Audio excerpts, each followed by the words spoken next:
नमस्कार, city post live में आपका स्वागत है। मैं हूं आपके साथ वसीर। चिराग पासवान का एक ऑडियो कल वायरल हो रहा था। इस ऑडियो में वो खुद कह रहे थे कि जिस तरह से बीजेपी उनके साथ की है, जेडीयू उनके साथ की है, उनके खिलाफ वोट करने का विधान परिषद चुनाव में मतदाताओं को वो अपील कर रहे थे और कह रहे थे कि आप राजद को वोट करें। इसी बात को लेकर के आज जब चिराग पासवान से सवाल किया गया तो उन्होंने कहा कि मैं कुछ ऐसा नया बात ऑडियो में नहीं बोल रहा हूं या फिर मैं पत्रकारों के सामने कोई बात छुपा नहीं रहा हूं। मैं सीरियसली बोल रहा हूं कि मैं क्या कह रहा हूं आप सुन सकते हैं और आज मैं क्या कह रहा हूं वो भी सुन सकते हैं। चिराग पासवान ने कहा है कि मेरे भी कैंडिडेट चुनावी मैदान में हैं और मैं उम्मीद करता हूं कि सभी कैंडिडेट मेरे जीत करके आएंगे, और साथ में भाजपा पर बड़ा हमला किया। सुनिए क्या कुछ कह रहे हैं चिराग पासवान। वायरल हो रहा है भाई जो ऑडियो वायरल हो रहा है, ऐसा उसमें क्या वायरल हो रहा है जो हम वीडियो पे नहीं बोल रहे हैं? भाई नीचे करो माइक सब। जो बातें हम आप सबके कैमरे पे पिछले 3 दिन से बोल रहे हैं वही बात तो हम ऑडियो में भी बोल रहे हैं। तो दोनों में वायरल हो रहा है, इसमें इतना परेशान होने की कोई बात ही नहीं है। शब्दावली हमारी सेम है और यही बातें कल हम हाजीपुर भी गए थे, वहाँ पर भी एक समारोह में भी यही बातें हम वहाँ पर भी रख के आए हैं। भाई जो सही है वो सही है, जो गलत है वो गलत है। केंद्र में जो मंत्री बैठे हैं जिनकी कृपा से आदरणीय चाचा जी पशुपति कुमार पारस जी केंद्र सरकार में वो मंत्री हैं, उसी सरकार की फैसले की वजह से जिस तरीके से महापुरुषों का अनादर हुआ, मेरे पिता मेरे नेता स्वर्गीय रामविलास पासवान जी की तस्वीरों को बाहर फेंका गया। भाई हम तो दोपहर में ही घर से निकल गए थे। उसके बाद जिस तरीके से उनकी तस्वीरों को फेंका गया, पांव तले उनको रौंधा गया, मेरे माता पिता के बिस्तर के ऊपर जूते चप्पल पहनकर, भाई घर खाली कराएं, कोई दिक्कत नहीं है। मैंने बार बार इस बात को बोला है कि अगर आप नहीं करवाते तो 2 दिन में, मैं तो भाई 1 रात पहले घर खाली कर ही रहा था ना, 29 तारीख रात को, तो मैं तो वैसे ही घर खाली कर देता। बट घर खाली कराने का एक तरीका होता है। इस तरीके से महापुरुषों का अपमान कर और उस अपमान पर जो लोग खामोश हैं, तकलीफ मुझे उस बात की है जो लोग खामोश है। भाई कई ऐसे विरोधी हैं जिन्होंने मुझे व्यक्तिगत तौर पर फ़ोन किया है, कम से कम उन्होंने अपनी संवेदना तो प्रकट की।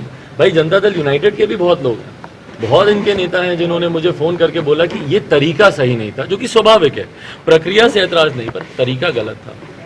भाजपा के कई हैं जिन्होंने किया, मैं धन्यवाद दूंगा तेजस्वी जी का, उनकी पार्टी का।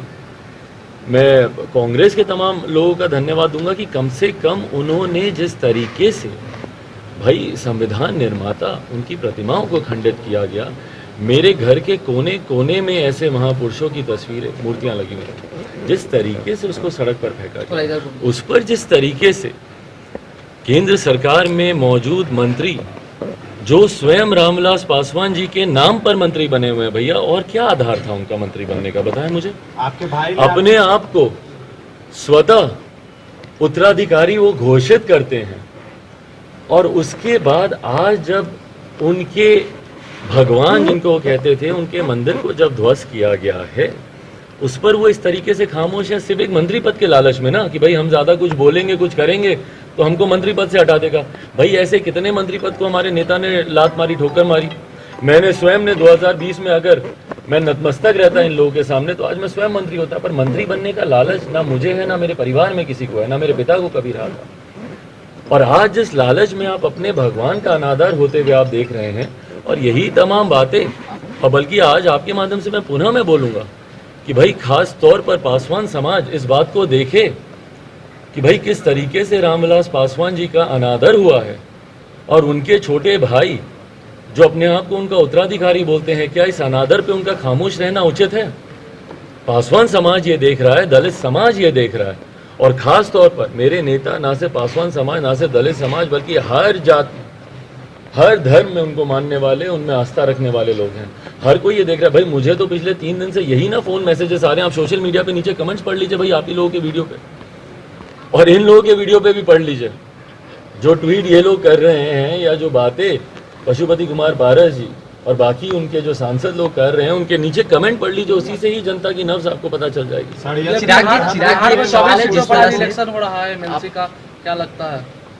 भाई 24 सीटों पर इलेक्शन हो रहा है, जिसमें 6 सीटों पर लोक जनशक्ति पार्टी रामविलास चुनाव लड़ रही है। मैं अपनी सीटों के बारे में कहूँगा, एक तरफ जहां मुझे विश्वास है कि हमारे प्रत्याशी ये चुनाव जीतेंगे, जिस तरीके से जन समर्थन, जो जनप्रतिनिधि इसमें मतदाता होते हैं उनका रुझान, जिस तरीके से लोक जनशक्ति पार्टी रामविलास और पार्टी की सोच बिहार फर्स्ट बिहारी फर्स्ट के साथ देखने को मिल रहा है, वहीं इस बात की मैं निंदा भी करूंगा कि जिस तरीके से मेरे एक प्रत्याशी जो कि कोसी जोन से जो चुनाव लड़ रहे हैं, छतरी यादव उनको कहा जाता है, गंगा सागर जी वहाँ से चुनाव लड़ रहे हैं, गंगा सागर उर्फ छतरी यादव जी, जो कि सहरसा मधेपुरा से जो चुनाव वहाँ से लड़ रहे हैं, उनके साथ जिस तरीके से जानलेवा हमला कल रात उनके ऊपर किया गया।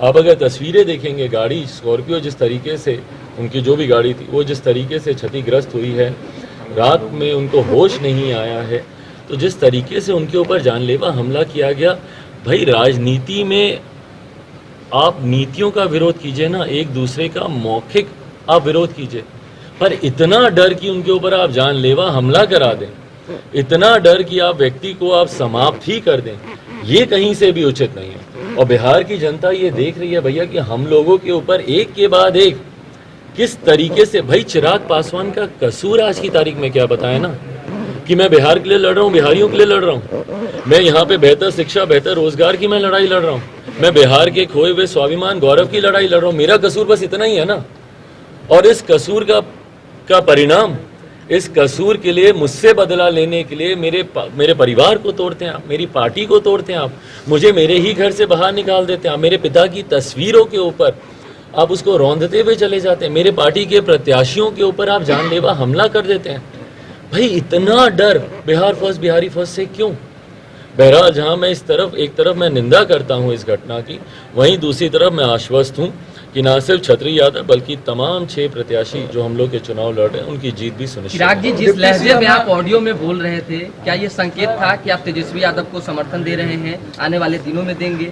भाई जनप्रतिनिधि जो स्वयं एक बड़ी संख्या का प्रतिनिधित्व करते हैं, क्या मुझे उन्हें कुछ बताने की जरूरत है? क्या मुझे उन्हें कुछ सिखाने की जरूरत है?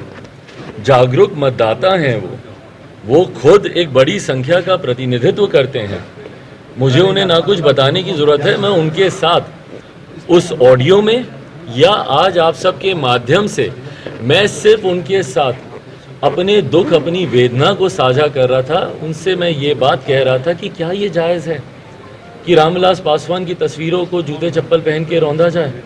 क्या ये उचित है कि डॉक्टर बाबा साहेब भीमराव अंबेडकर, जिनके आधार पर आज देश चल रहा है, भारत की संसद चलती है, उनकी प्रतिमा को खंडित किया जाए? क्या ये बातें उचित हैं? उनसे सिर्फ यही बातचीत कर रहा था, किसी को ये बताना कि आप किसको जाकर अपना मत दें नहीं दें। मुझे नहीं लगता आज की तारीख में ना बिहार की आम जनता को और ख़ास तौर पर इन जनप्रतिनिधियों को जो कि स्वयं बहुत तो सुना आपने चिराग पासवान को, जो अपनी बातें रख रहे थे और कह रहे थे कि मेरे सारे उम्मीदवार जीत करके आएंगे, और जो मेरा ऑडियो वायरल हो रहा है वो मैं जाहिर है कि मेरे भी कैंडिडेट चुनावी मैदान में हैं, तो हम एक दूसरे से मदद लेते रहते हैं। फिलहाल इस खबर में इतना ही। बन रहे हमारे साथ, धन्यवाद।